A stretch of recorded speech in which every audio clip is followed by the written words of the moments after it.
وہ اس وقت نماز عشاء پڑھ چکے تھے۔ میں نے دیکھنے کے لیے بیٹھ گیا، اتنے میں آپ نے اپنے اوپر کمبل لپیٹا اور لیٹ گئے۔ رات میں کروٹ بھی نہیں ہوئی، یہاں تک کہ صبح ہوئی۔ مؤذن نے فجر کی اذان دی، آپ نے اٹھ کر نماز پڑھی اور وضو نہیں کیا۔ میں نے ان سے کہا آپ تمام رات سوتے رہے اور صبح اٹھ کر بلا وضو نماز پڑھ لی۔ کہنے لگے میں تو تمام رات جنت کے باغوں میں گھومتا رہا اور کبھی دوزخ کی ہولناک وادیوں میں چکراتا رہا، کیا اس حالت میں کسی شخص کو نیند آ سکتی ہے؟ ثابت بنانی کہتے ہیں کہ میں نے بعض لوگوں کو اس قدر نماز پڑھتے ہوئے دیکھا ہے کہ وہ کمزوری اور تھکن کے باعث گھٹنوں کے بل چل کر اپنے بستر پر آیا کرتے تھے۔ ابو بکر ابن عیاش رحمۃ اللہ علیہ نے 40 برس اس طرح گزاری کہ بستر سے کمر نہیں لگائی۔ ان کی ایک آنکھ میں پانی اتر آیا تھا، مگر 20 برس تک ان کے گھر والوں کو اس کا علم نہ ہو سکا۔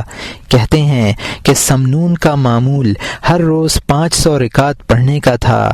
ابو بکر المتوئی کہتے ہیں کہ میں اپنی جوانی کے دنوں میں 31,000 دفعہ قل هو اللہ پڑھا کرتا تھا، یا 40,000 مرتبہ۔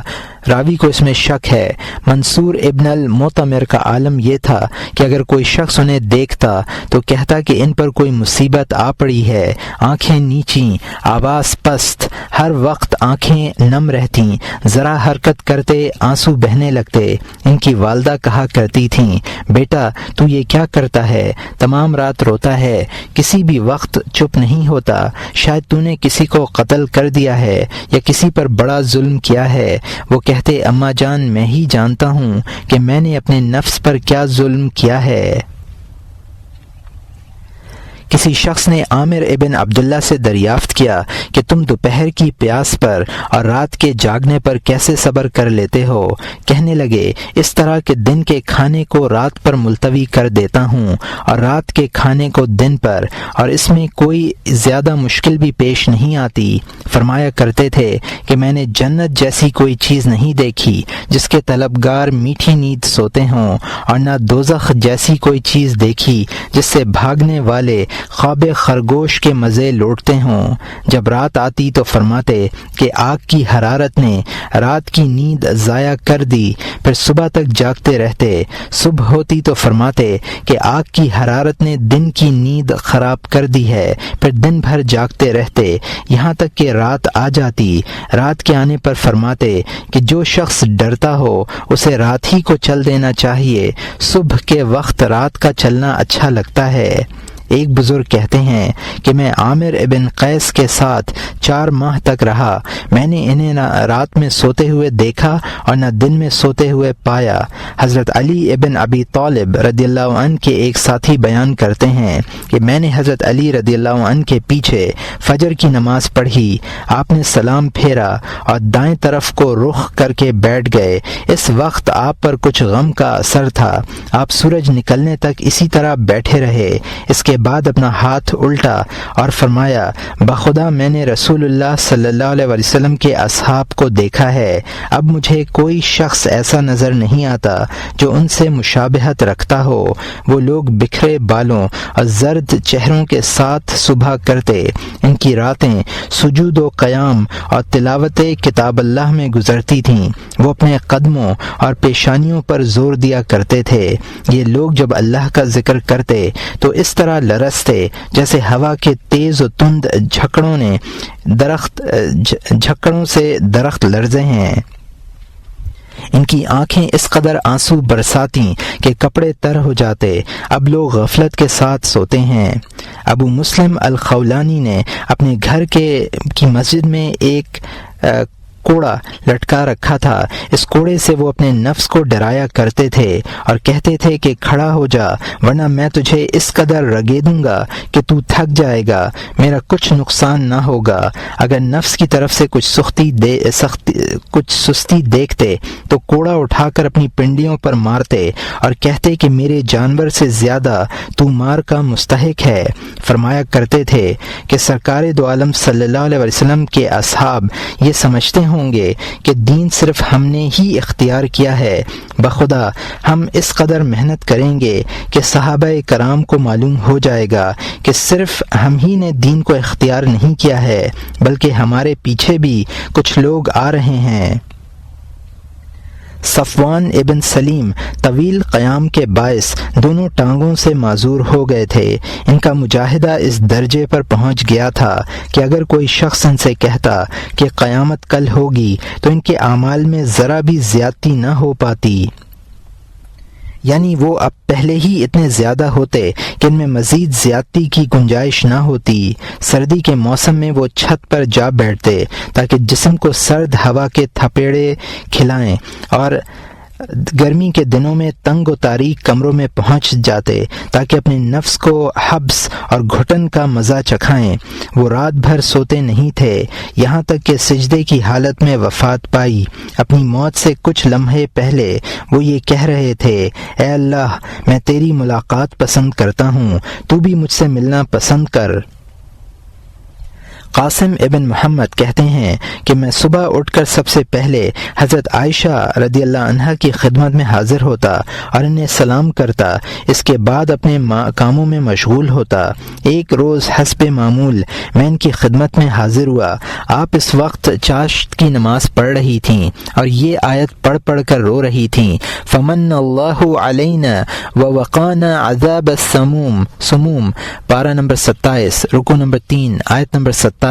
سو خدا نے ہم پر بڑا احسان کیا اور عذاب دوزخ سے بچا لیا۔ میں دیر تک کھڑے رہنے کے باعث تھکن محسوس کرنے لگا، لیکن وہ اس طرح آیت کو تلاوت کرتی رہیں اور روتی رہیں۔ میں نے سوچا پہلے بازار ہوا ہوں، چنانچہ میں بازار گیا اور اپنی ضرورت سے فارغ ہو کر واپس آیا تو آپ اسی طرح آیت کی تلاوت اور گریہ و زاری میں مشغول تھیں۔ محمد ابن اسحاق کہتے ہیں کہ جب عبد الرحمن ابن اسود حج کے ارادے سے ہمارے پاس آئے تو ان کے پاؤں میں کچھ تکلیف تھی، مگر ہم نے انہیں دیکھا کہ وہ ایک پاؤں پر کھڑے ہو کر عشاء کے وضو سے صبح کی نماز ادا کرتے تھے۔ ایک بزرگ کہتے ہیں کہ میں موت سے صرف اس لیے ڈرتا ہوں کہ وہ میرے اور رات کی نماز کے درمیان حائل ہو جائے گی۔ علی ابن ابی طالب رضی اللہ عنہ کہتے ہیں کہ نیک لوگوں کی علامت یہ ہے کہ رات بھر جاگنے کے باعث ان کے چہرے زرد پڑ گئے ہوں اور رونے کی وجہ سے ان کی آنکھیں چندھیا گئی ہوں اور روزے کی وجہ سے ہونٹ خشک ہو گئے ہوں، ان پر خاشعین کا سا غبار چھایا ہوا ہو۔ حضرت حسن سے کسی شخص نے دریافت کیا کہ آخر تہجد پڑھنے والوں کے چہرے اس قدر عمدہ کیوں ہوتے ہیں؟ فرمایا اس لیے کہ وہ اللہ تعالیٰ کے ساتھ تنہا ہوتے ہیں، اللہ انہیں اپنے نور کا لباس پہنا دیتا ہے۔ عامر ابن عبد القیس کہتے تھے، اے اللہ، تو نے مجھے پیدا کیا اور مجھ سے مشورہ نہیں لیا اور مجھے موت دے گا، اس وقت بھی مجھ سے مشورہ نہیں لے گا، اور میرے ساتھ ایک ایسا دشمن پیدا کر دیا ہے جو میری رگوں میں خون کے ساتھ ساتھ گردش کرتا ہے، اور اس دشمن کو پیدا کر کے تو مجھ سے کہتا ہے اس سے اجتناب کر، بھلا میں اس سے کیسے اجتناب کر سکتا ہوں؟ اگر تو مجھے اس کا حوصلہ نہ بخشے، میرا دشمن مجھے دیکھتا ہے اور میں اسے نہیں دیکھ پاتا۔ اے اللہ، دنیا میں آلام اور مصائب ہیں اور آخرت میں حساب و عذاب ہے، پھر راحت و مسرت کہاں ہے؟ جعفر ابن محمد کہتے ہیں کہ عتبہ غلام 3 چیخوں میں رات پوری کیا کرتے تھے۔ اولاً عشاء کی نماز پڑھ کر گھٹنوں میں سر رکھتے اور سوچنے بیٹھ جاتے، جب رات کا تہائی حصہ گزر جاتا تو ایک چیخ مارتے، پھر گھٹنوں پر سر رکھ کر بیٹھ جاتے، پھر جب رات کا دوسرا تہائی گزر جاتا پھر ایک چیخ مارتے، اس کے بعد پھر اپنے گھٹنوں پر سر رکھ کر سوچنے میں مصروف ہو جاتے، جب صبح ہوتی تو پھر ایک چیخ مارتے۔ جعفر ابن محمد کہتے ہیں کہ میں نے بصرے کے بعض لوگوں سے ان کی چیخوں کا ذکر کیا، وہ کہنے لگے تم چیخوں کو نہ دیکھو بلکہ یہ سوچو کہ آخر وہ ان چیخوں کے درمیان کیا سوچا کرتے تھے۔ حاسم ابن راشد شیبانی کہتے ہیں کہ زمعہ محسب میں ہمارے گھر مہمان تھے، ان کے ساتھ ان کی بیوی اور لڑکیاں بھی تھیں۔ ان کا دستور تھا کہ وہ رات میں دیر تک نماز پڑھا کرتے تھے۔ جب صبح ہوتی تو با آواز بلند کہتے، اے آرام کرنے والوں، کیا تم رات اسی طرح سوتے رہو گے؟ اٹھو، کیا چلنے کا ارادہ نہیں ہے؟ ان کی آواز سن کر تمام لوگ بیدار ہو جاتے، کوئی رونے لگتا، کوئی قرآن کریم کی تلاوت شروع کر دیتا اور کوئی وضو کرنے بیٹھ جاتا۔ جب فجر کا وقت ہوتا تو بلند آواز سے کہتے کہ صبح کے وقت رات کا چلنا پسند کیا جاتا ہے۔ ایک دانشور کہتے ہیں کہ اللہ تعالیٰ کے بعض بندے ایسے ہیں کہ اللہ نے انہیں اپنی معرفت کا انعام دیا ہے اور اطاعت کے لیے ان کے سینے کھول دیے ہیں۔ وہ اس پر توکل کرتے ہیں اور مخلوق کو اور تمام معاملات کو اس پر رکھتے ہیں۔ یہی وجہ ہے کہ ان کے دل صفائے یقین کے معدن، حکمت کے گھر، عظمت کے صندوق اور قدرت کے خزانے بن گئے ہیں۔ وہ لوگ بظاہر لوگوں میں آتے جاتے، گھومتے پھرتے نظر آتے ہیں، مگر ان کے دل ملکوت کی سیر کرتے رہتے ہیں اور غیب کے محجوب میں پناہ لیتے ہیں، اور جب واپس آتے ہیں تو ان کے پاس فوائد کے خزینے اور لطائف کے جواہر ہوتے ہیں۔ ان کے خزینوں اور جوہروں کا وصف بیان نہیں کیا جا سکتا۔ وہ اپنے باطنی امور میں ایسے ہیں جیسے ریشم، اور ظاہر میں ایسے جیسے استعمال شدہ رومال، ہر شخص کے ساتھ تواضع سے پیش آتے ہیں۔ یہ ایک ایسی منہاج ہے جس پر بتکلف نہیں چلا جا سکتا۔ یہ تو اللہ کا فضل ہے، وہ جسے چاہتا ہے عطا کرتا ہے۔ ایک بزرگ بیان کرتے ہیں کہ میں بیت المقدس کے پہاڑوں میں گھوم رہا تھا۔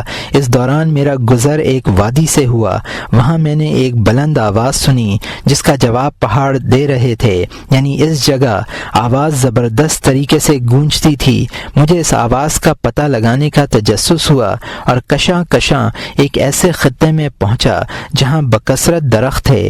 میں نے وہاں ایک شخص کو دیکھا جو یہ آیت بار بار پڑھ رہا تھا، یوم تجد کل نفس ما عملت من خیر محضرا وما عملت من سوء تود لو ان بینها وبینه امدا بعیدا ویحذرکم اللہ نفسا۔ پارہ نمبر 3 رکوع نمبر 11 آیت نمبر 30۔ جس روز ہر شخص اپنے اچھے کیے ہوئے کاموں کو سامنے لایا ہوا پائے گا اور اپنے برے کیے ہوئے کاموں کو بھی، اور اس بات کی تمنا کرے گا کہ کیا خوب ہوتا کہ اس شخص کے اور اس کے درمیان دور دراز کی مسافت حائل ہوتی، اور اللہ تم کو اپنی ذات عظیم سے ڈراتا ہے۔ میں اس کے پیچھے بیٹھ گیا اور اس کی تلاوت سننے لگا۔ وہ کافی دیر تک تلاوت کرتا رہا، یہاں تک کہ اس نے ایک زبردست چیخ ماری اور بے ہوش ہو کر گر پڑا۔ میں نے کہا یہ میری بدقسمتی ہے کہ میں اس کی زبان سے تلاوت نہ سن سکا۔ پھر میں اس کے ہوش میں آنے تک منتظر بیٹھا رہا۔ کچھ دیر بعد وہ یہ کہتا ہوا ہوش میں آیا کہ میں جھوٹوں کے مقام سے اللہ کی پناہ چاہتا ہوں، میں بیکاروں کے مقام سے اللہ کی پناہ چاہتا ہوں، میں غافلوں کے اعراض سے اللہ کی پناہ چاہتا ہوں۔ پھر اس نے یہ کہا کہ ڈرنے والوں کے قلوب تیرے لیے خاشع ہیں، کوتاہ عملوں کی امیدیں تیری ذات سے وابستہ ہیں، عارفین کے دل تیری عظمت کے آگے سرنگوں ہیں۔ پھر اس نے اپنے ہاتھ جھاڑے اور کہنے لگا، گزرے ہوئے زمانے کہاں گئے اور پچھلے وقتوں کے لوگ کہاں ہیں؟ وہ مٹی میں سڑتے ہیں اور تھوڑی سی مدت میں فنا ہو جاتے ہیں۔ راوی کہتے ہیں کہ میں نے شخص کو آواز دی اور کہنے لگا کہ اے اللہ کے بندے، میں آج تمام دن سے تیرے پیچھے بیٹھا ہوا ہوں اور تیری فراغت کا منتظر ہوں۔ اس نے کہا بھلا اس شخص کو فراغت کیسے ملے گی جو اوقات سے سبقت کرتا ہے اور اوقات اس سے سبقت کرتے ہیں، اور ڈرتا ہے کہ کہیں موت اس کے نفس پر سبقت نہ کر جائے؟ یا وہ شخص کیسے فارغ ہوگا جس کی زندگی کے دن گزر گئے ہوں ہوں اور گناہ باقی رہ گئے ہوں۔ پھر اس نے میری طرف سے اپنی توجہ ہٹائی اور اللہ تعالی سے عرض کرنے لگا کہ ان گناہوں کے لیے تو ہی ہے اور ہر مصیبت اور شدت کے لیے تو ہی ہے اور مجھے اس کے آنے کی توقع ہے۔ اس کے بعد اس نے یہ آیت تلاوت کی وَبَدَا لَهُم مِّنَ اللَّهِ مَا لَمْ يَكُونُوا يَحْتَسِبُونَ، پارہ نمبر 24، رکوع نمبر 2، آیت نمبر 48۔ اور اس وقت ان کو تمام برے اعمال ظاہر ہو جائیں گے۔ پھر وہ پہلے سے بھی زیادہ زور سے چیخا اور بے ہوش ہو کر گر پڑا۔ مجھے خیال ہوا کہ شاید اس کی روح نے جسم کا ساتھ چھوڑ دیا ہے۔ میں اس کے قریب گیا اور دیکھا کہ وہ سخت مضطرب اور بے چین ہے۔ کچھ دیر بعد اس کی حالت بہتر ہوئی۔ اس مرتبہ ہوش میں آنے کے بعد اس کی زبان پر یہ الفاظ تھے، میں کون ہوں، میرا خاطر کیا ہے، اپنے فضل سے میرے گناہ معاف فرما، مجھے اپنے پردائے رحمت میں چھپا لے، اپنی عظمت و کرم کے صدقے سے میری خطاؤں سے درگزر کرنا اس وقت جب کہ میں تیرے سامنے حاضر ہوں۔ راوی کہتے ہیں میں نے اس شخص سے کہا کہ میں ذات کی قسم دے کر کہتا ہوں جس سے تو امید رکھتا ہے اور جس پر بھروسہ کرتا ہے، کیا مجھ سے گفتگو نہیں کرے گا؟ اس نے جواب دیا اس شخص سے کلام کرو جس کے کلام سے تمہیں کچھ نفع ہو اور اس شخص کے کلام سے بچو جسے اس کے گناہوں نے ہلاک کر دیا ہو۔ میں اس جگہ طویل مدت سے اللہ ہی جانتا ہے وہ کس قدر طویل ہے، ابلیس سے جہاد کر رہا ہوں اور ابلیس مجھ سے جہاد کر رہا ہے۔ آج تک کوئی ایسا شخص یہاں نہیں آیا جو اس کے خلاف جہاد میں میری اعانت کرتا۔ اب تو آیا ہے، میں کہتا ہوں تیرا مجھ سے دور رہنا ہی بہتر ہے۔ تو نے میری زبان معطل کر دی ہے اور میرے دل کو اپنی بات کی طرف مائل کر لیا ہے۔ میں اللہ سے شرک کی پناہ چاہتا ہوں اور یہ امید کرتا ہوں کہ وہ مجھے اپنے غصے سے محفوظ رکھے گا اور مجھ پر اپنی رحمت کی نظر فرمائے گا۔ راوی کہتے ہیں کہ مجھے خیال ہوا یہ شخص اللہ کا ولی ہے، میں نے اسے اپنی باتوں میں مشغول کر دیا ہے، ایسا نہ ہو کہ اس کی وجہ سے مجھ پر عذاب ہو۔ یہ سوچ کر میں وہاں سے چلا آیا۔ ایک بزرگ فرماتے ہیں کہ میں کسی راستے سے گزرتا ہوا ایک درخت تک پہنچا تاکہ کچھ دیر اس کے سائے میں آرام کر لوں۔ کچھ ہی لمحوں کے بعد میں نے ایک بوڑھے شخص کو دیکھا جو مجھ پر چڑھے چلے آ رہے تھے اور کہہ رہے تھے اے شخص اٹھ اور یہاں سے جا، اس لیے کہ موت مری نہیں ہے۔ یہ کہہ کر وہ بڑے میاں واپس ہو گئے۔ میں بھی ان کے پیچھے پیچھے چلا۔ وہ یہ کہتے ہوئے جا رہے تھے کل نفس ذائقۃ الموت، ہر نفس کو موت کا مزہ چکھنا ہے۔ پارہ نمبر 17، رکوع نمبر 3، آیت نمبر 35۔ اے اللہ میرے لیے موت میں برکت عطا فرما۔ میں نے کہا اور موت کے بعد کی زندگی میں بھی؟ وہ کہنے لگے جو شخص موت کے بعد پیش آنے والے واقعات و حالات کا یقین رکھتا ہے وہ احتیاط اور خوف کی بنا پر دامن اٹھا کر چلتا ہے، دنیا میں اس کا ٹھکانہ نہیں ہوتا۔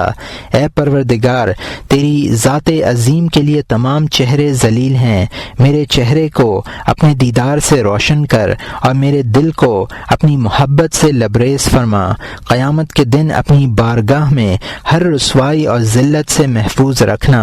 اب تجھ سے شرمانے کا وقت آ گیا ہے، اب تجھ سے اعراض نہ کرنے کا وقت آ پہنچا ہے۔ اگر تیرا حلم نہ ہوتا تو موت بھی مجھ سے گریزاں رہتی، اور اگر تیرا عفو نہ ہوتا تو میری امید کا دامن تیرے بے پایاں عنایات تک وسیع نہ ہوتا۔ پھر وہ مجھے تنہا چھوڑ کر چل دیا۔ اس مضمون میں یہ اشعار کہے گئے ہیں نحیل الجسم مکتبی الفواد تراہ بقمت او بطن وادی ینوح على معاس فادحات يقدر ثقلها صفو الرقاد فإن حاجت مخاوفه وزادت فدعوته أغثني يا عمادي فأنت بما علاقيه عليم كثير الصفح عن رذل العباد کمزور جسم ہے اور دل غم و اندوہ سے لبریز ہے۔ ایسے شخص کو تم کسی پہاڑ کی چوٹی پر یا کسی وادی میں دیکھتے ہو کہ وہ اپنے ان رسوا کن گناہوں پر نوحہ کرتا ہے جن کا ثقل خواب راحت کا مزہ مقدر کر دیتا ہے۔ جب خوف زیادہ ہیجان پر ہوتا ہے تو اس کی دعا یہ ہوتی ہے کہ اے میرے پروردگار میری مدد کر، جس حال میں ہوں تو اس سے اچھی طرح واقف ہے اور بندے کی لغزشوں سے بہت زیادہ درگزر کرنے والا ہے۔ الذ من التلذذ بالغواني اذا اقبلنا في حلل حسان منيب فر من اهل ومال يسيح الى مكان من مكان ليخمل ذكره ويعيش فردا ويزهر في العبادة بالامان تلذذه طلاء وتعين ولا وذكر بالفؤاد وباللسان وعند الموت يأتيه بشير يبشر بالنجاة من الهوان فيدرك ما أراد وما تمنى من الراحات في غرف الجنان۔ اگر حسین و جمیل پوشاک پہن کر خوبصورت مغنیائیں آ جائیں تو اس میں وہ لذت نہ ملے جو اسے میسر ہے۔ وہ اہل و عیال سے منہ موڑ کر اللہ تعالی کی طرف متوجہ ہے اور ایک جگہ سے دوسری جگہ پھرتا ہے تاکہ وہ گوشۂ گمنامی میں چلا جائے اور تنہا رہ کر اپنے مولا کی خاطر خواہ عبادت کر سکے۔ جہاں بھی وہ جاتا ہے تلاوت کلام پاک کا ذوق اور دل و زبان سے ذکر الہی کی لذت اس کے ساتھ جاتی ہے۔ موت کے وقت ایک خوشخبری سنانے والا آتا ہے اور اسے نجات اور راحت کی بشارت سناتا ہے، تب وہ موت کے بعد اپنی امیدوں کے مطابق اجر و ثواب پا لیتا ہے اور جنت کے محلوں میں آسائشیں اور لذتیں حاصل کر لیتا ہے۔ قرظ ابن وبرہ ہر روز 3 قرآن پاک ختم کر لیا کرتے تھے اور عبادات میں شدید مجاہدہ فرماتے تھے۔ کسی نے ان سے کہا کہ آپ بہت سخت مجاہدہ کرتے ہیں۔ انہوں نے پوچھا کہ دنیا کی عمر کیا ہے؟ سائل نے جواب دیا 7000 سال۔ انہوں نے سوال کیا اور قیامت کے دن کی مقدار کیا ہے؟ سائل مذکور نے عرض کیا 50,000 برس۔ فرمایا تم اس بات سے کیسے عاجز ہو کہ 7 دن عمل کر کے اس ایک دن سے بے خوف ہو جاؤ؟ ان کا مقصد یہ تھا کہ اگر تم دنیا کی عمر کے برابر یعنی 7000 برس تک زندہ رہو اور اس مدت میں سخت مجاہدہ کرو محض ایک دن سے نجات پانے کے لیے تو یہ بڑے نفع کی بات ہے۔ تمہیں اس نفع کے حصول کی کوشش کرنی چاہیے، اور یہاں تو عمر بھی بہت مختصر ہے اور آخرت کی انتہا بھی نامعلوم ہے، تو مجاہدہ کیسے نہ کیا جائے؟ نفس کے ساتھ شرط لگانے اور اس کا مراقبہ کرنے میں سلف صالحین کا یہ معمول تھا۔ اگر تیرا نفس سرکش ہو جائے اور عبادت پر مواظبت کے لیے تیار نہ ہو تو ان بزرگوں کے احوال کا مطالعہ کر۔ اب یہ لوگ تقریباً ناپید ہو گئے ہیں۔ اگر خوش بختی سے تجھے کوئی ایسا شخص مل جائے جو ان بزرگوں کا اتباع کرتا ہو تو اسے غنیمت جان۔ اس کا دیکھنا اقتداء کے لیے زبردست محرک کا کام دیتا ہے اور نفس کو راغب کرنے میں بیش بہا کردار ادا کرتا ہے، اس لیے کہ سننا مشاہدے جیسا نہیں ہوتا۔ اگر تم کسی ایسے شخص کو نہ دیکھ سکو تو ان کے حالات کے مطالعے اور سماع سے غفلت مت کرو۔ اگر اونٹ نہ ہو تو بکری بہتر ہے۔ بہرحال اپنے نفس کو اختیار دو کہ وہ یا تو عقل مندوں اور دانشوروں اور دینی بصیرت رکھنے والے کی اقتداء کرے یا اپنے زمانے کے جاہل غافلوں کی، لیکن اس پر ہرگز راضی مت ہو کہ تم ان احمقوں کی فہرست میں شامل ہو جاؤ اور ان بے وقوفوں سے مشابہت اختیار کر لو اور دانشمندوں کی مخالفت پر آمادہ ہو جاؤ۔ اگر تمہارا نفس یہ کہے کہ ان لوگوں کی اقتداء نہایت دشوار ہے کیونکہ وہ مجاہدے کی زبردست قوت سے مالا مال تھے، تو ان عورتوں کے احوال کا مطالعہ کرو جو عبادات میں مجاہدہ کرتی تھیں، اور نفس سے کہو کہ کیا تجھے اس بات سے شرم نہیں آتی کہ تیرا درجہ عورتوں سے بھی کم ہو؟ وہ مرد انتہائی ذلیل ہے جو دین یا دنیا کے معاملات میں کسی صورت سے کمتر ہو۔ نیک سیرت عورتوں کا ذکر۔ اب ہم کچھ عابدہ زاہدہ عورتوں کے حالات بیان کرتے ہیں۔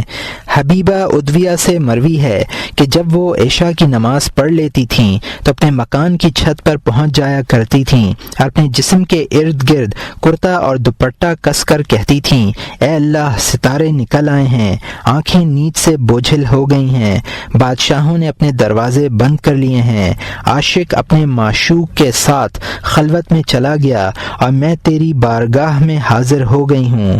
پھر وہ اپنی نماز میں مشغول ہو جاتیں۔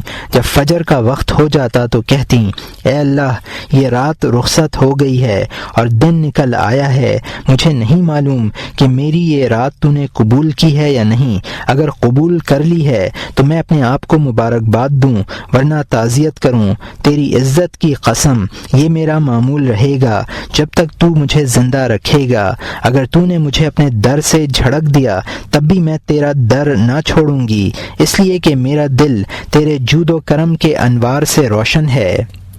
اجرا کے بارے میں روایت ہے کہ وہ رات بھر عبادت کرتی تھیں، حالانکہ آنکھوں سے معذور تھیں، مگر جب سحر کا وقت ہوتا تو اونچی اور غمگین آواز میں کہتیں، عابدوں نے تجھ تک پہنچنے ہی کے لیے رات کی مسافت طے کی ہے، وہ تیری رحمت اور فضل و مغفرت کی طرف سبقت کرتے ہیں۔ اے اللہ، میں تجھ ہی سے مانگتی ہوں، تیرے غیر سے نہیں مانگتی کہ مجھے سبقت کرنے والوں میں سر فہرست کر اور مجھے علیین میں مقربین کا درجہ عطا کر اور مجھے اپنے نیک بندوں میں شامل کر۔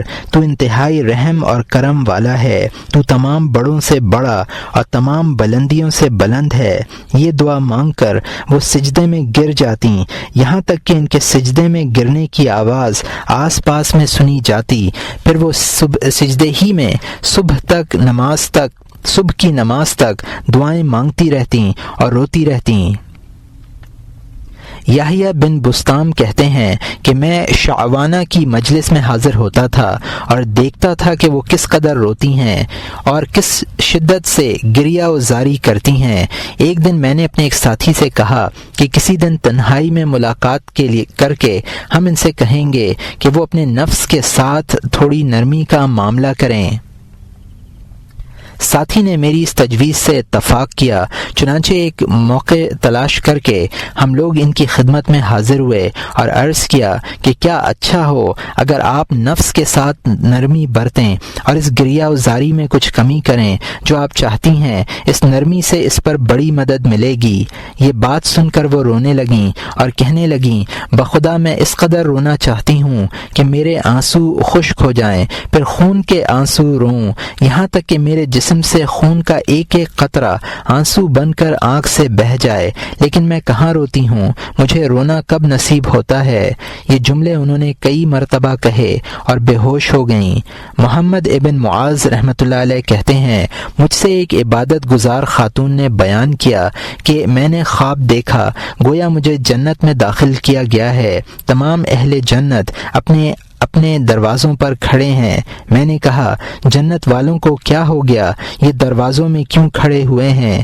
کسی کہنے والے نے کہا کہ جنت والے اس عورت کو دیکھنے کے لیے اپنے محلوں سے باہر نکل آئے ہیں جس کے لیے جنتیں سجائی گئی ہیں۔ میں نے کہا، وہ کون عورت ہے جس کا زبردست اعزاز منظور ہے؟ جواب دیا گیا کہ وہ ایکا کی ایک سیاہ فام باندی ہے جسے شعوانہ کہتے ہیں۔ میں نے کہا، واللہ وہ تو میری بہن ہے، میں ابھی ایک گفتگو کر رہی تھی کہ وہ ایک اونٹنی پر سوار ہو کر ہوا کے دوش پر اڑتی ہوئی آئیں۔ میں نے اس سے کہا کہ اے بہن شعوانہ، میرے لیے اللہ تعالیٰ سے دعا کر وہ مجھے تیرے ساتھ ملا دے۔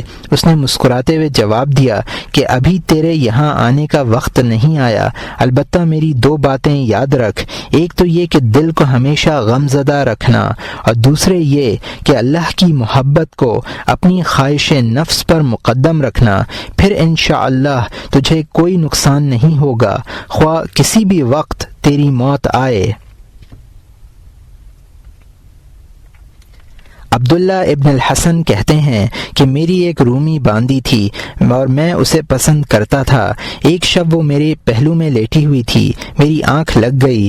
رات کی کسی پہر آنکھ کھلی تو میں نے محسوس کیا کہ وہ بستر پر نہیں ہے۔ میں اسے تلاش کرنے کے لیے بستر سے اٹھا۔ میں نے دیکھا کہ وہ سجدے میں پڑی ہوئی یہ کہہ رہی ہے کہ اے اللہ، اس محبت کی وجہ سے جو تجھے میرے ساتھ ہے میری مغفرت فرما۔ میں نے کہا یوں مت کہہ کہ جو محبت تجھے میرے ساتھ ہے، بلکہ یوں کہہ کہ جو محبت مجھے تیرے ساتھ ہے۔ وہ کہنے لگی اے میرے آقا، اسی محبت کی وجہ سے اس نے مجھے شرک سے نکال کر اسلام تک پہنچایا، اور اسی محبت کی وجہ سے اس نے میری آنکھ کو جاگنے کی قوت بخشی جبکہ اس کی مخلوق خواب راحت میں مست ہے۔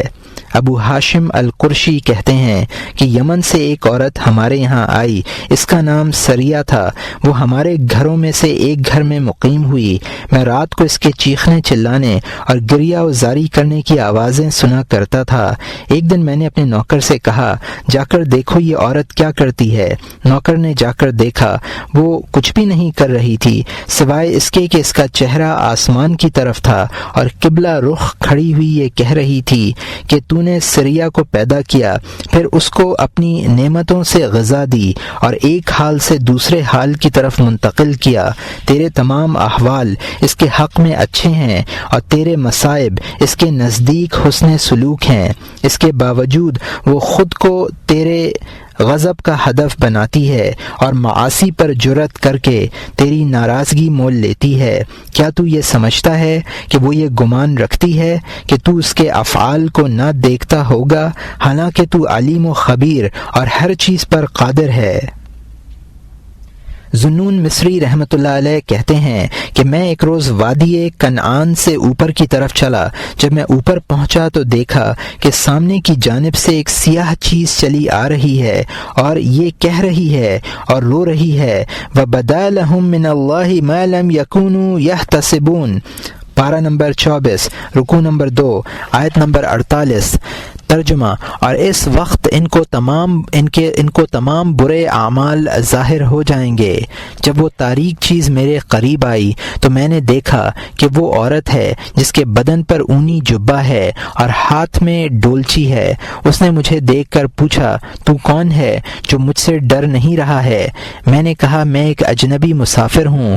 وہ عورت کہنے لگی اللہ کے ہوتے ہوئے غربت اور سفر کے کیا معنی؟ میں اس کی یہ بات سن کر رونے لگا۔ اس نے کہا تو کیوں روتا ہے؟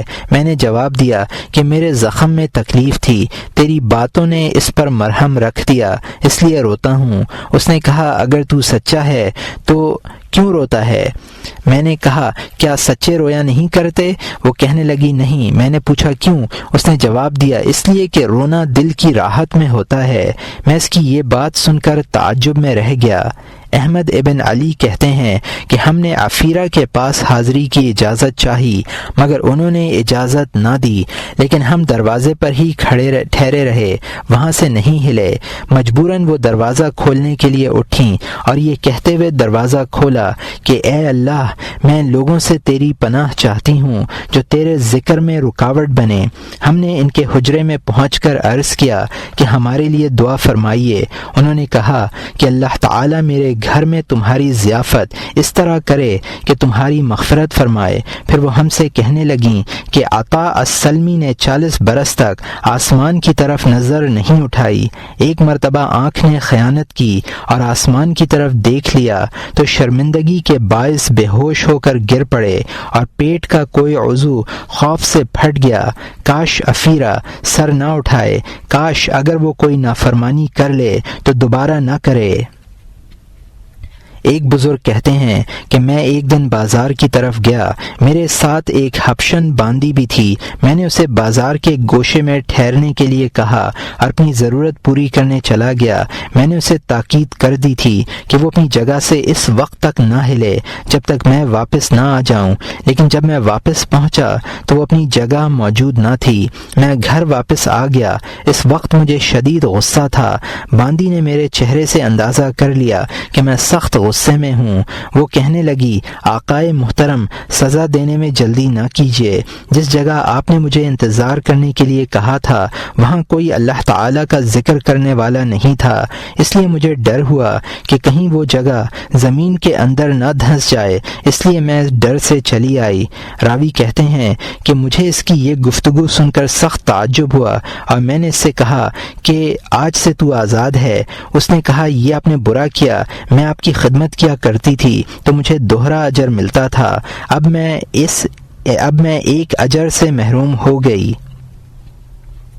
ابن العلاء السعدی کہتے ہیں کہ میری چچا زاد بہن بریرہ بڑی عبادت گزار اور نہایت پرہیزگار خاتون تھیں۔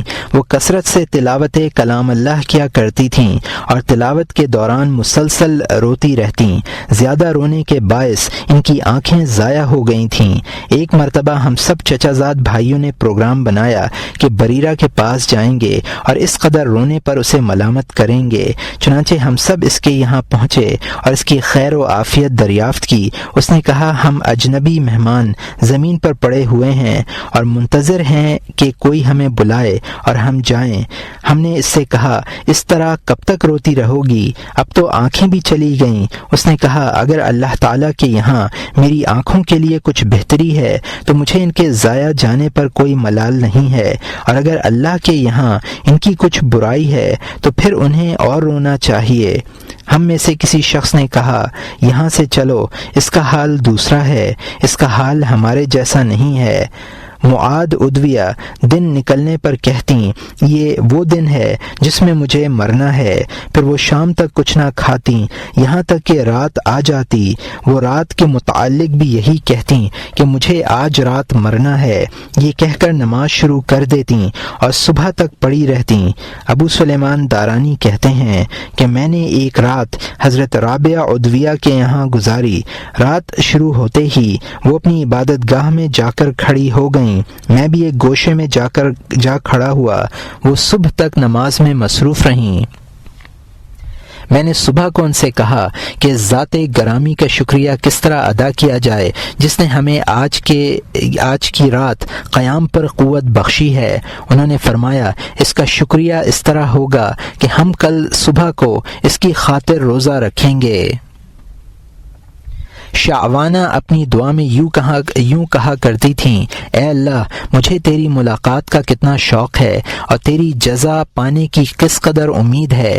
تیری ذات کریم سے امید کرنے والوں کی امیدیں مایوسی سے نہیں بدلتیں اور نہ مشتاقین کا شوق ضائع جاتا ہے۔ اے اللہ اگر میری موت کا وقت آ چکا ہے اور میرے کسی عمل نے مجھے تجھ سے قریب نہ کیا ہو تو میں اپنے گناہوں کا اعتراف کرتی ہوں۔ اگر تو مجھے معاف کر دے گا تو اس سلسلے میں تجھ سے بہتر کون ہے، اور اگر مجھے عذاب دے گا تو تجھ سے زیادہ عادل کون ہے۔ اے اللہ میں نے اپنے نفس کے لیے نظر کی جسارت کی، اب تیرے حسن نظر کی امید ہے۔ اگر تو نے اس پر نظر کرم نہیں فرمائی تو یہ تباہ و برباد ہو جائے گی۔ اے اللہ تو نے تمام زندگی مجھ پر احسانات فرمائے ہیں، مرنے کے بعد بھی مجھ سے اپنے احسانات کا سلسلہ منقطع نہ کرنا۔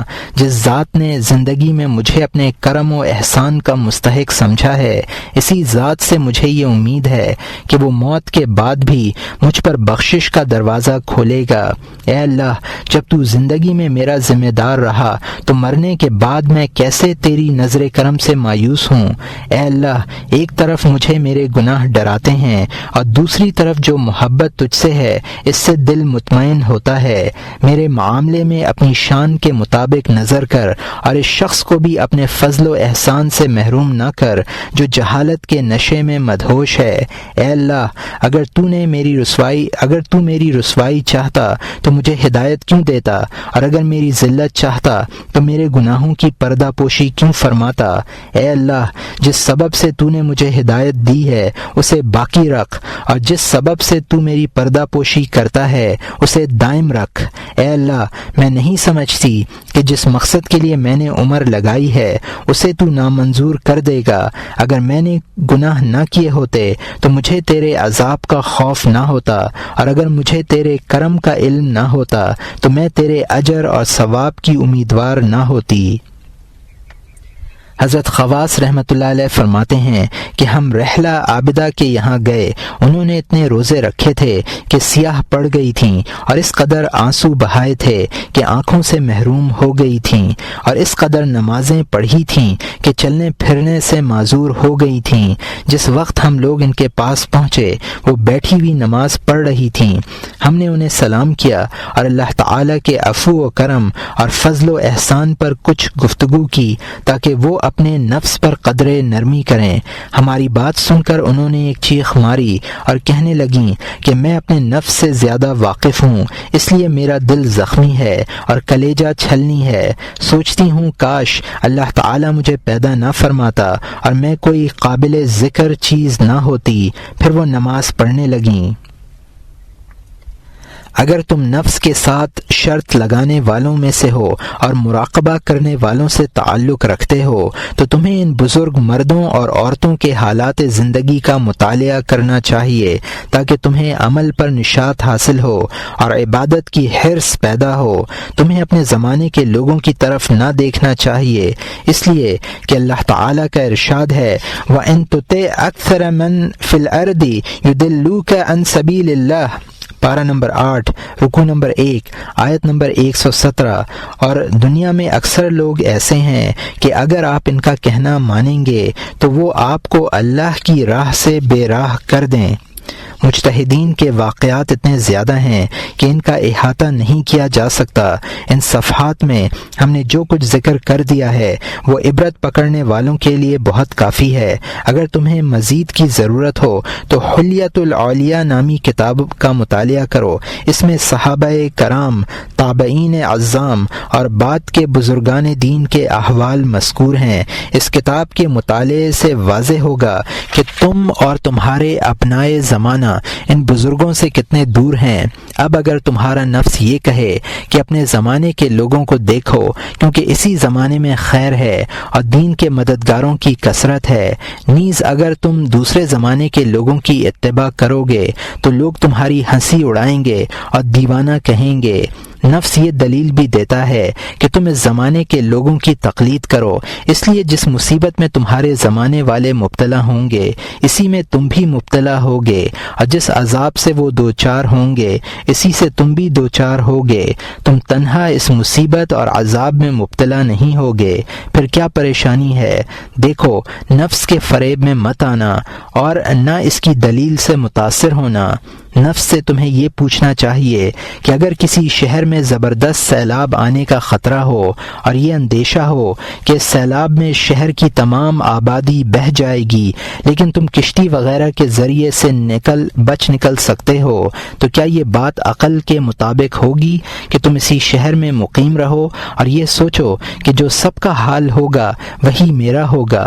پھر مجھے کیا ضرورت ہے کہ میں سیلاب سے بچنے کی تدبیر کروں اور کشتی وغیرہ کھینے کی مشقت جھیلوں؟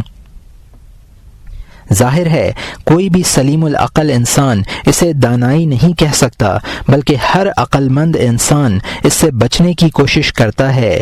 جب ایک عارضی اذیت کے سلسلے میں جو چند لمحوں سے زیادہ باقی نہیں رہتی، لوگوں کا یہ عالم یہ ہے کہ وہ اس سے بہر صورت بچنے کی کوشش کرتے ہیں، تو تم اس عذاب سے کیوں نہیں بچتے جو ہمیشہ ہمیشہ کے لیے ہوگا؟ اور نفس کا یہ کہنا کہ مصیبت عام ہو تو اچھی لگتی ہے ایک بے بنیاد بات ہے۔ ہو سکتا ہے دنیا میں مصیبتیں عام ہونے سے اچھی ہو جاتی ہوں، مگر آخرت میں ایسا نہیں ہوگا۔ وہاں دوزخیوں کو اس قدر فرصت کب ہوگی کہ وہ ایک دوسرے کو دیکھیں اور ان کے مصائب دیکھ کر اپنے مصائب پر خوش ہوں۔ دیکھو، کفار محض اسی لیے ہلاک ہوئے ہیں کہ انہوں نے اپنے زمانے کے لوگوں کی تقلید کی تھی اور انہیں اسوہ بنایا تھا، جیسا کہ قرآن کریم نے ان کا قول نقل کیا ہے، اِنَّا وَجَدْنَا آبَاءَنَا عَلَىٰ أُمَّةٍ وَإِنَّا عَلَىٰ آثَارِهِمْ مُقْتَدُونَ، پارہ نمبر 25 رکوع نمبر 8 آیت نمبر 23۔ ہم نے اپنے باپ دادوں کو ایک طریقے پر پایا ہے اور ہم بھی ان کے پیچھے چلے جاتے ہیں۔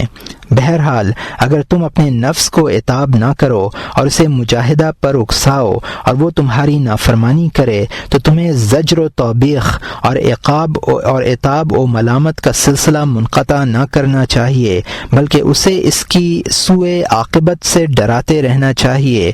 ہو سکتا ہے کہ وہ کسی دن اپنی سرکشی سے باز آ جائے۔ چھٹا مقام، نفس کو عتاب کرنا۔ تمہارا سب سے بڑا دشمن خود تمہارے دونوں پہلوؤں کے درمیان واقع نفس ہے۔ اس کی تخلیق میں یہ بات رکھ دی گئی ہے کہ وہ بدی کا حکم کرتا ہے، شر کی طرف مائل ہوتا ہے اور خیر سے راہ فرار اختیار کرتا ہے۔ اس کے متعلق یہ حکم دیا گیا ہے کہ اس کا تزکیہ کیا جائے اور اس کا ٹیڑھا پن دور کیا جائے اور اسے جبر و اکراہ سے روکا جائے۔ اگر تم نے اسے ڈھیل دی تو وہ سرکش بن جائے گا اور تمہارے قابو سے باہر ہو جائے گا۔ اس کے بعد تم اسے پا نہ سکو گے، اور اگر تم اس کو ڈانٹتے ڈپٹتے رہے اور اللہ کے عذاب سے ڈراتے رہے تو وہی نفس لوامہ بن جاتا ہے جس کی اللہ تعالی نے قسم کھائی ہے، اور یہ توقع کی جا سکتی ہے کہ یہ نفس بتدریج نفس مطمئنہ بن جائے گا، جسے یہ دعوت دی گئی ہے کہ وہ اللہ کے مخلص بندوں کے زمرے میں شامل ہو جائے، اس طرح کہ وہ خود بھی اللہ تعالی سے راضی ہو اور اللہ بھی اس سے راضی ہو۔ اس لیے تم کسی بھی لمحے نفس کی طرف سے غافل مت رہو، بلکہ اسے سمجھاتے رہو، واعظ و نصیحت کرتے رہو اور لعنت و ملامت کرتے رہو۔ تمہیں کسی دوسرے کو اس وقت تک واعظ و نصیحت نہ کرنی چاہیے جب تک تم خود اپنے نفس کو واعظ و نصیحت نہ کر لو۔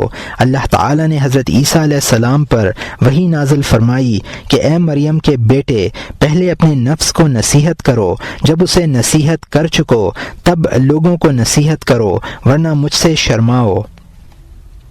ارشاد خداوندی ہے وَذَكِّرْ فَإِنَّ الذِّكْرَ تَنفَعُ الْمُؤْمِنِينَ، پارہ نمبر 27 رکوع نمبر 2 آیت نمبر 55۔ ترجمہ، اور سمجھاتے رہیے کیونکہ سمجھانا ایمان والوں کو بھی نفع دے گا۔ اور اس کا طریقہ یہ ہے کہ پہلے اپنے نفس پر متوجہ ہو اور اس سے کہو کہ تو کتنا بے وقوف اور کس قدر نادان ہے کہ اپنے آپ کو ذہین، دانا اور حکیم تصور کرتا ہے، لیکن آنے والی زندگی کے متعلق کچھ نہیں سوچتا۔ جنت اور دوزخ تیرے سامنے ہیں اور تجھے ان میں سے ایک میں عنقریب جانا ہے، اس کے باوجود تو خوش ہوتا ہے، قہقہے لگاتا ہے اور لہو اور لعب میں مشغول ہوتا ہے، حالانکہ تو ایک خطرناک مرحلے سے دوچار ہونے والا ہے۔ موت تیری منتظر ہے، ہو سکتا ہے آج یا کل موت تجھے اپنے پنجوں میں جکڑ لے۔ تو سمجھتا ہے کہ موت تجھ سے دور ہے، ہو سکتا ہے اللہ کے علم میں نہایت قریب ہو۔ ویسے بھی جو چیز آنے والی ہے وہ قریب ہی ہوتی ہے، اور جو آنے والی نہیں ہوتی اسے بعید کہا جاتا ہے۔ کیا تو نہیں جانتا کہ موت تجھے اچانک آ پکڑے گی، نہ اس سے پہلے کوئی قاصد آئے گا، نہ اطلاع آئے گی، نہ تاریخ اور وقت مقرر ہوگا، نہ موت کی آمد کسی خاص موسم کے ساتھ مخصوص ہے کہ یہ کہا جا سکے کہ گرمی میں آئے گی، سردی میں نہیں آئے گی، یا سردی میں آئے گی، گرمی میں نہیں آئے گی۔ نہ موت کے لیے رات اور دن کی قید ہے، نہ بڑھاپے اور جوانی کی تخصیص، بلکہ انسان کا ہر سانس آخری ہو سکتا ہے اور ہر لمحہ موت کا پیغامبر بن سکتا ہے۔ اگر اچانک موت نہیں آتی تو مرض اچانک آ جاتا ہے اور وہ موت کی طرف لے جاتا ہے۔ پھر کیا بات ہے تو موت کے لیے تیاری نہیں کرتا، حالانکہ وہ تیری رگے جاں سے بھی قریب ہے۔ کیا تو اللہ تعالیٰ کے اس ارشاد میں غور نہیں کرتا؟ اقترب للناس حسابهم وهم في غفلة معرضون ما ياتيهم من ذكر من ربهم محدث إلا استمعوه وهم يلعبون لاهية قلوبهم، پارہ نمبر 17 رکوع نمبر 1 آیت نمبر 1 سے 3۔ ترجمہ، ان لوگوں سے ان کا وقت حساب قریب آ پہنچا اور یہ ابھی غفلت ہی میں پڑے ہیں اور اعراض کیے ہوئے ہیں۔ ان کے پاس ان کے رب کی طرف سے جو نصیحت تازہ آتی ہے یہ اس کو اس طور سے سنتے ہیں کہ اس کے ساتھ ہنسی کرتے ہیں، ان کے دل متوجہ نہیں ہوتے۔ اگر تو اللہ تعالیٰ کی معصیت پر اس لیے جرأت کرتا ہے کہ تیرا اعتقاد یہ ہے کہ اللہ تیرے اعمال کا نگراں نہیں ہے تو یہ تیرا کفر ہے، اور اگر تو اللہ کو اپنے اعمال کا نگراں سمجھ کر بھی معصیت کرتا ہے تو یہ بڑی بے شرمی اور بے حیائی کی بات ہے۔ اے نفس، اگر تیرے سامنے تیرا کوئی غلام نافرمانی کرتا ہے یا تیرا بھائی حکم عدولی کرتا ہے تو تو کس قدر غضبناک ہوتا ہے اور اسے کتنا برا سمجھتا ہے، پھر تو کس جسارت کی بنا پر اللہ تعالیٰ کے غضب شدید، سخط عظیم اور عذاب علیم کا سامنا کرنے پر تیار ہے؟ کیا تو یہ سمجھتا ہے کہ اس کا عذاب برداشت کرے گا؟ ہرگز نہیں، یہ تیری خام خیالی ہے۔ اگر تو ہماری بات پر یقین نہیں کرتا تو تجربہ کر لے اور کچھ دیر کے لیے سخت دھوپ میں کھڑا ہو جا یا گرم حمام میں کچھ لمحوں کے لیے اپنے آپ کو محبوس کر لے، یا اپنی انگلی آگ کے شعلے پر رکھ اور دیکھ کہ تیرے اندر یہ تکلیف برداشت کرنے کی کس قدر قوت ہے۔ ایسا تو نہیں کہ تجھے اللہ کے فضل و کرم اور تیری عبادت و اطاعت سے اس کی بے نیازی کا فریب ہو۔ اگر ہمارا خیال صحیح ہے تو ہم پوچھتے ہیں کہ تو دنیاوی معاملات میں اللہ تعالیٰ کے کرم پر بھروسہ کیوں نہیں کرتا اور کس لیے ذاتی تدبیریں بروئے کار لاتا ہے؟ مثلا جب کوئی دشمن تجھ پر حملہ آور ہوتا ہے تو اس خیال سے خاموش نہیں بیٹھتا کہ اللہ تعالیٰ کی مدد اور فضل و کرم پر یقین رکھتا ہے، جبکہ اس کے شر سے محفوظ رہنے کے لیے اپنی پوری قوت اور طاقت استعمال کرتا ہے۔ اسی طرح جب تجھے کوئی ایسی دنیاوی ضرورت پیش آتی ہے جس کی تکمیل درہم و دینار کے بغیر ممکن نہ ہو تو درہم و دینار کے حصول کے لیے سر دھڑ کی بازی لگا دیتا ہے۔ ہم پوچھتے ہیں کہ اس وقت تو اللہ تعالیٰ کے کرم پر بھروسہ کیوں نہیں کرتا کہ وہ تجھے کسی خزانے کا علم دے دے یا تیری اعانت کے لیے اپنے کسی بندے کو مسخر کر دے اور تیری کسی کاوش و سعی کے بغیر تیری مطلوبہ شے فراہم کر دے۔ کیا تو سمجھتا ہے کہ اللہ تعالیٰ صرف دنیا میں کریم ہے، آخرت میں کریم نہیں ہے؟ تو یہ بات اچھی طرح جانتا ہے کہ اللہ تعالیٰ کی سنت اور طرز عمل میں کوئی تبدیلی نہیں ہوتی۔ دنیا و آخرت کا مالک اور پروردگار ایک ہے۔ تو یہ بھی جانتا ہے کہ انسان کو کوشش کے بغیر کچھ نہیں ملتا۔ اے ملعون نفس، ہمیں تیرے نفاق پر حیرت ہوتی ہے اور تیرے باطل دعووں پر تعجب ہوتا ہے۔ تو اپنی زبان سے ایمان کا دعویٰ کرتا ہے اور نفاق کا اثر تجھ پر ظاہر ہے۔ کیا تیرے آقا و مولا نے تجھ سے یہ نہیں فرمایا؟ وَمَا مِن دَابَّةٍ فِي الْأَرْضِ إِلَّا عَلَى اللَّهِ رِزْقُهَا، پارہ نمبر 12، رکوع نمبر 1، آیت نمبر 6۔ اور کوئی جانور روئے زمین پر چلنے والا ایسا نہیں کہ اس کا رزق اللہ تعالیٰ کے ذمے نہ ہو۔ اور کیا آخرت کے متعلق یہ ارشاد نہیں فرمایا وَإِنَّ لَيْسَ لِلْإِنسَانِ إِلَّا مَا سَعَى، پارہ نمبر 27، رکوع نمبر 7، آیت نمبر 39، اور نہیں ہے انسان کے لیے وہ مگر جو کوشش کرے۔ ان دونوں آیتوں سے پتہ چلتا ہے کہ اس نے دنیاوی امور میں تیرے تکفل کا وعدہ کیا ہے، لیکن آخرت کے باب میں تیری سعی اور جد و جہد کو مدار قرار دیا ہے، لیکن تو نے اپنے افعال سے ان آیات کی تکذیب کر دی ہے۔ اب تو طلب دنیا میں ایسے مشغول ہے جیسے کوئی کتا ارد گرد کے ماحول سے بے خبر ہڈی بھنبوڑنے میں مصروف ہو اور آخرت سے نہایت مغرورانہ انداز میں روگداں ہو اور ماں بعد الموت کے واقعات کو حقیر سمجھ کر نظر انداز کیے ہوئے ہو۔ یہ ایمان کی علامت نہیں ہے۔ اگر ایمان کا تعلق محض زبان سے ہوتا تو منافقین دوزخ کے نچلے طبقے میں کیوں ہوتے؟ ہمیں تو ایسا لگتا ہے کہ تجھے یوم حساب کا یقین نہیں ہے اور یہ سمجھتا ہے کہ مرنے کے بعد تو ہر طرح کے قید و بند سے آزاد ہو جائے گا۔ تیرا یہ گمان غلط ہے۔ اللہ تعالیٰ نے فرمایا ہے اَيَحْسَبُ الْإِنسَانُ أَن يُتْرَكَ سُدًى أَلَمْ يَكُ نُطْفَةً مِّن مَّنِيٍّ يُمْنَىٰ ثُمَّ كَانَ عَلَقَةً فَخَلَقَ فَسَوَّىٰ فَجَعَلَ مِنْهُ الزَّوْجَيْنِ الذَّكَرَ وَالْأُنثَىٰ أَلَيْسَ ذَلِكَ بِقَادِرٍ عَلَىٰ أَن يُحْيِيَ الْمَوْتَىٰ، پارہ نمبر 29، رکوع نمبر 18 آیت نمبر 36 سے 40 تک، کیا انسان یہ خیال کرتا ہے کہ یوں ہی محمل چھوڑ دیا جائے گا؟ کیا یہ شخص ابتدا ہی میں محض ایک قطرہ منی نہ تھا جو عورت کے رحم میں ٹپکایا گیا تھا، پھر وہ خون کا لوتھڑا ہو گیا، پھر اللہ تعالیٰ نے اس کو انسان بنایا، پھر اعضاء درست کیے، پھر اس کی 2 قسمیں کر دیں، مرد اور عورت؟ تو کیا خدا اس بات پر قدرت نہیں رکھتا کہ قیامت میں مردوں کو زندہ کرے؟ اگر تیرا خیال یہ ہے کہ تجھے ویسے ہی چھوڑ دیا جائے گا تو یہ تیرا جہل اور کفر ہے۔ تو اپنے متعلق سوچ کہ کیا تو شروع ہی سے ایسا تھا جیسا اس وقت ہے؟ تیری حقیقت ہی کیا تھی؟ تو منی کا ایک قطرہ تھا، اسی سے تجھے وجود ملا۔ پھر کیا یہ ناممکن ہے کہ اللہ تجھے موت دینے کے بعد دوبارہ زندگی دے؟ وہ خود فرماتا ہے قتل الانسان ما اکفر من ای شیء خلقہ من نطفۃ خلقہ فقدر ثم السبیل یسر ثم اماتہ فاقبر ثم اذا شاء انشرہ۔ پارہ نمبر 30 رکو نمبر 5 آیت نمبر 17 سے 22 تک۔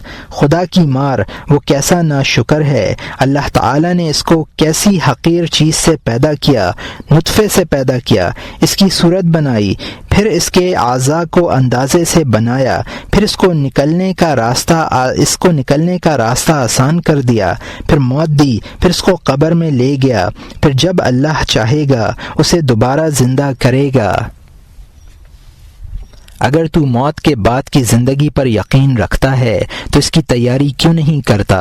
دنیاوی معاملات میں تو تیرا حال یہ ہے کہ اگر یہودی تجھے یہ بتلائے کہ فلاں لذیذ ترین غذا تیری صحت کے لیے نقصان دہ ہے تو اس سے صبر کرتا ہے، اسے ہاتھ نہیں لگاتا اور نفس کو اس کے ترک پر مجبور کرتا ہے، خواہ تجھے اس سلسلے میں کتنا ہی مجاہدہ کیوں نہ کرنا پڑے۔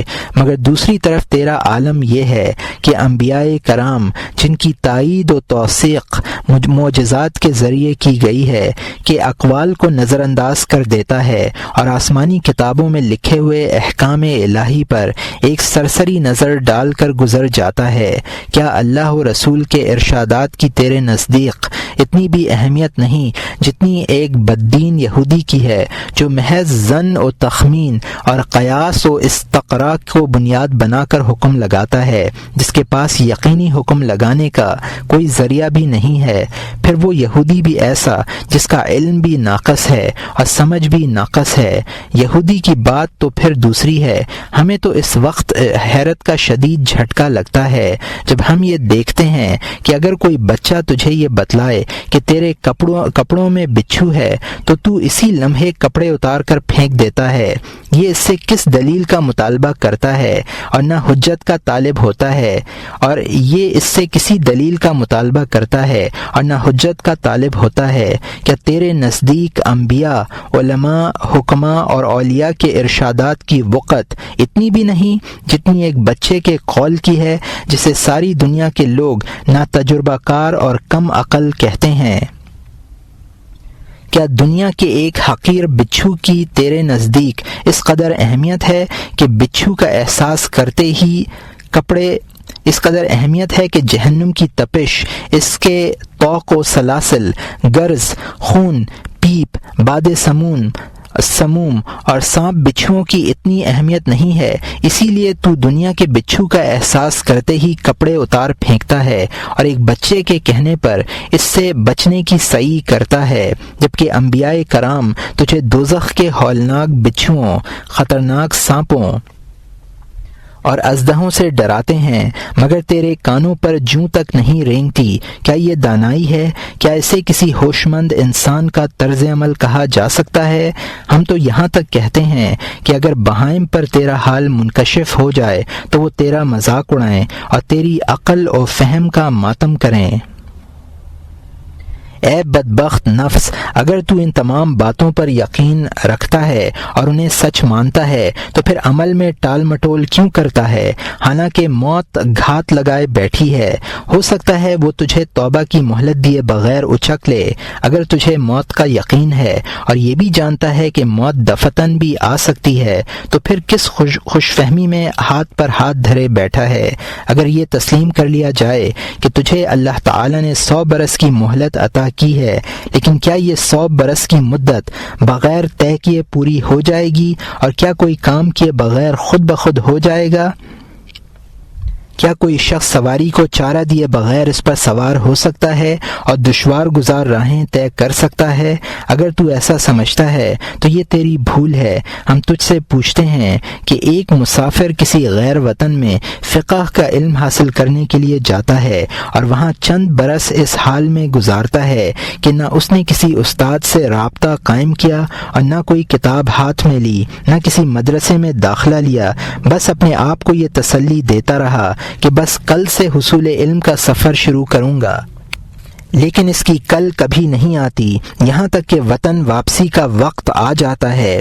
کیا تجھے اس کم عقل انسان پر ہنسی نہیں آئے گی کہ وہ ہاتھ پر ہاتھ رکھ کر بیٹھتا رہا اور یہ سمجھتا رہا کہ مجھے فقہا کا منصب خود بخود حاصل ہو جائے گا، اور جب یہاں سے رخصت ہوں گا تو ایک بڑا فقیہ بن کر رخصت ہوں گا، مگر کیونکہ یہ ممکن نہیں ہے اس لیے خالی ہاتھ رخصت ہوتا ہے۔ پھر اگر یہ مان لیا جائے کہ مجاہدہ یا کوشش آخر عمر میں مفید ہوتی ہے اور یہ کہ آخری ایام کا مجاہدہ اعلیٰ درجات تک پہنچاتا ہے، لیکن تو یہ کیسے کہہ سکتا ہے کہ جس دن کو تو نے خوش آمدید کہا ہے وہ تیری زندگی کا آخری دن نہیں ہے اور ابھی تیری زندگی کے شب و روز باقی ہیں؟ ہو سکتا ہے یہی دن آخری ہو اور یہی لمحے موت کو لبیک کہنے پر مجبور ہو جائیں۔ چلیے مانے لیتے ہیں کہ تجھ پر مہلت کی وحی نازل ہوئی ہے، لیکن آخر عمل کی طرف سبقت کرنے میں کیا مذائقہ ہے؟ ہم تو یہی سمجھتے ہیں کہ تو شہوات سے رکنا نہیں چاہتا کیونکہ ان سے رکنے میں تجھے مشقت محسوس ہوتی ہے اور تو اپنی شہوات کی مخالفت پر قادر نہیں ہے۔ اگر تو عمل کے لیے کسی ایسے دن کا انتظار کر رہا ہے جس میں شہوت کی مخالفت تکلیف دہ نہ ہو تو ایسا دن آنے والا نہیں ہے، نہ اللہ نے کوئی ایسا دن پیدا کیا ہے اور نہ پیدا کرے گا۔ جنت ناپسندیدہ چیزوں، مصیبتوں اور مشقتوں سے گھری ہوئی ہے اور یہ چیزیں نفوس پر کبھی سہل نہیں ہوتیں۔ اے نفس، تیرا یہ وعدہ کوئی نیا نہیں ہے، تو ایک عرصہ دراز سے اعمال کو کل پر ٹلا رہا ہے، نہ جانے کتنے کل آ کر آج میں تبدیل ہو گئے، لیکن تو نے کوئی جنبش نہیں کی اور آج بھی اس وعدہ فردہ میں مصروف ہے۔ ہمارے خیال سے تو کسی بھی کل میں عمل نہیں کر سکتا، بلکہ تو عمل سے عاجز ہی نظر آتا ہے، اس لیے کہ شہوت ایک درخت کی طرح ہے جس کی جڑیں روز بروز مضبوط ہوتی چلی جاتی ہیں۔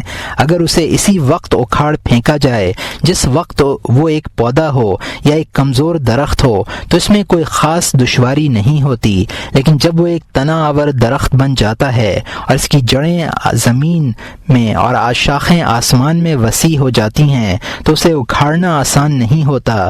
جیسے کوئی شخص نوجوانی کی حالت میں ایک درخت کو اکھاڑنے کا ارادہ کرے، پھر اسے امروز فردہ پر ٹلاتے ٹلاتے بوڑھا ہو جائے اور بڑھاپے میں اکھاڑنے کی کوشش کرے تو اسے اکھاڑ نہیں پاتا۔ اول تو اس لیے کہ وہ خود بھی ضعیف ہو گیا ہے، دوسرے اس لیے کہ درخت زمین میں راسخ ہو چکا ہے۔ معلوم ہوا جس درخت کو تم جوانی میں نہیں اکھاڑ سکے اسے بڑھاپے میں بھی نہ اکھاڑ پاؤ گے۔ حقیقت یہ ہے کہ بڑھاپے کی ریاضت ایک زبردست مشقت ہے، چنانچہ مثالیں مشہور ہیں کہ گلہڑ طوطے نہیں پڑھتے، یا بھیڑیے کو تہذیب سکھلانا عذاب مول لینا ہے، یا نرم شاخ جھک سکتی ہے، جب وہ سوکھ جاتی ہے تو اس کا موڑنا یا جھکانا مشکل ہو جاتا ہے۔